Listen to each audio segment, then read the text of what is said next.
Good morning, আমি দিবা তালুকদার। কেমন আছো সবাই? আশা করছি সবাই ভালো আছো, তবে আমি ভালো নেই, আমার সর্দি কাশি হয়েছে।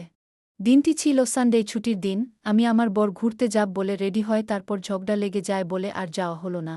তারপর সন্ধ্যায় বেরোই হাঁটতে হাঁটতে হাঁটতে আমরা একটা আখের রসের দোকানে, সেখানে আখের রস খেয়ে মন মাথা ঠান্ডা করে, পাশেই ডেজ বাজছিল, প্রোগ্রাম হচ্ছিল, সেখানে চলে যাই।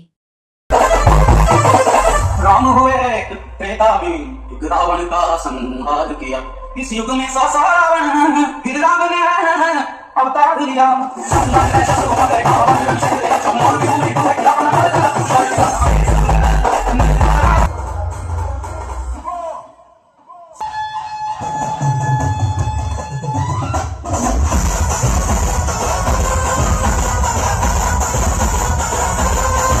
দেশ প্রোগ্রাম দেখে এনজয় করে তাড়াতাড়ি চলে আসি রুমে।